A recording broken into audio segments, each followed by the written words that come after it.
Usisahau kusubscribe, like na kucomment. Ni siku 90 tu zilizopewa tume ya kuchunguza matukio ya uvunjifu wa amani yaliyotokea nchini wakati na baada ya uchaguzi mkuu wa tarehe 29 Oktoba 2025 zimefikia kikomo jana, huku Watanzania wakiwa na shauku ya kujua ilichokibaini na mapendekezo yake. Tume hiyo ambayo ipo chini ya Jaji mstaafu wa Mahakama Kuu Mohamed Chande Othmani iliundwa tarehe 18 Novemba 2025 na Rais Samia Suluhu Hassan, zikiwa ni siku 20 tangu kutokea kwa vurugu zilizosababisha vifo, majeruhi, uharibifu wa mali binafsi na za umma. Profesa Ibrahim Juma, pia Jaji mkuu mstaafu wa Mahakama Kuu, ni mwenyekiti wa tume.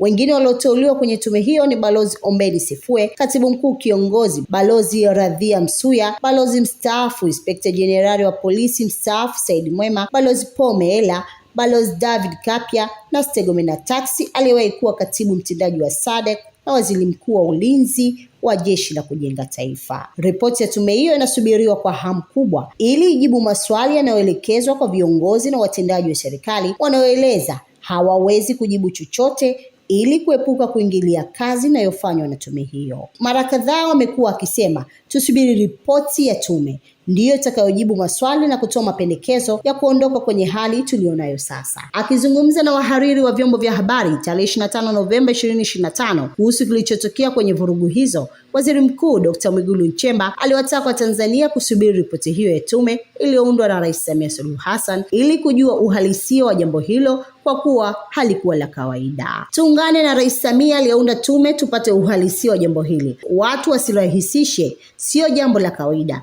Ndio maana Rais ameunda tume, na ameunda tume ya watu wanaoheshimika na kuaminika na wabobevu kwenye masuala haya, alisema Mwigulu. Tume hiyo imebeba hatma ya matumaini ya mchakato wa katiba mpya na maridhiano yaliyoahidiwa na Rais Samia katika kampeni za uchaguzi mkuu wa mwaka jana, ambapo alisema mambo hayo atayafanyia kazi ndani ya siku 100 akiingia madarakani. Akizungumza kwa njia ya simu na gazeti hili, mmoja wa maafisa waandamizi wanaofanya kazi kwa ukaribu na tume hiyo alisema mpaka sasa bado hawajawekwa wazi kuwa ripoti hiyo itatoka lini, na mwenye wajibu wa kutangaza ni mwenyekiti wa tume hiyo. Hilo jambo kwa kweli lipo juu ya uwezo wangu. Siwezi kujua kwamba kazi hiyo mpaka sasa imekamilika kwa asilimia ngapi. Mwenye wajibu wa kulisema hilo ni mwenyekiti, na hata kama wataongeza muda, yeye ndiyo atalizungumzia, alisema afisa huyo. Na juhudi za kumpata mwenyekiti Chande hazikufanikiwa.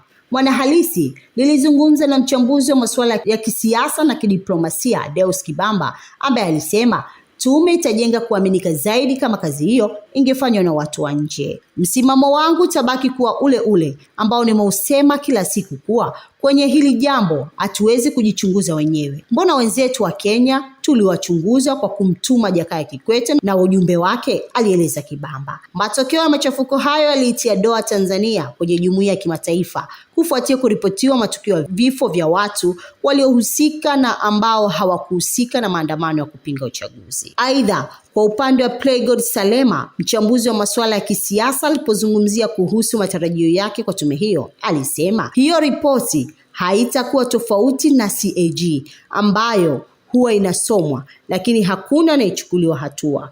Kwenye yale madhila watu wameumia sana. Hiyo tume ni danganya toto kama ilivyo tume nyingine, aliongeza. Njia pekee ya tume hile ni kusema ukweli, nani aliyeua na nani aliyetoa amri ya askari kupiga watu risasi. Hapo ndipo tutaamini, lakini vinginevyo yatakuwa yale ya maigizo. Pamoja na vurugu hizo, lakini Tume Huru ya Taifa ya Uchaguzi INEC ilimtangaza mgombea wa Chama cha Mapinduzi Samia Suluhu Hassan kuwa ameshinda kwa 97%, licha uchaguzi huo kupingwa vikali na taasisi na mashirika ya kimataifa. Jumuiya ya Maendeleo Kusini mwa Afrika SADC katika ripoti yake ya kwanza ilisema kuwa uchaguzi wa Tanzania uliofanyika tarehe 29 Oktoba 2025 ulikumbwa na dosari nyingi, ikiwemo matakwa na viongozi ya kusimamia uchaguzi wa kidemokrasia kuvurugwa na kutengwa kwa wagombea wa upinzani kwa kuwakamata. Ulipungukiwa na matakwa ya kanuni na miongozo ya SADC ya kusimamia uchaguzi wa kidiplomasia 2021 katika maeneo mengi. Wapiga kura hawakuweza kueleza kwa uhuru wa mapenzi yao ya kidemokrasia.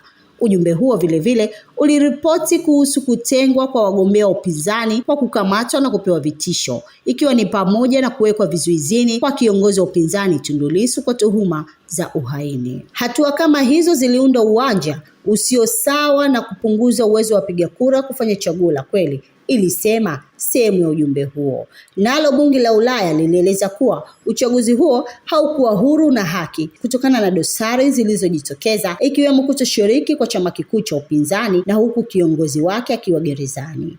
Ilieleza kuwa hata kumkamata na kufunguliwa kwa kesi inayoendelea ya uhaini dhidi ya kiongozi wa upinzani Tundu Lissu hawaoni kama ni sahihi. Uhalifu pekee wa kiongozi huyo wa upinzani ni kudai uchaguzi huru na wa haki. Kinachoendelea ni mfano wa kuporomoka kwa maadili ya kidemokrasia na uhuru wa mahakama nchini Tanzania. Kwenye uchaguzi huo, Chadema haikushiriki kwa sababu hayakufanyika marekebisho waliyotaka kwenye kanuni na sheria za uchaguzi kupitia kampeni yao ya bila mabadiliko hakuna uchaguzi. Bunge la Ulaya liliitaka serikali ya Tanzania kumwachia huru Lissu bila masharti, lakini uchaguzi ambao unaweza kuwa wa kuaminika wakati chama kikuu cha upinzani kimenyamazishwa, walisema. Kwa makala nyingine kama hizo, usisite kupata nakala yako pale inapofika kila siku za Alhamis.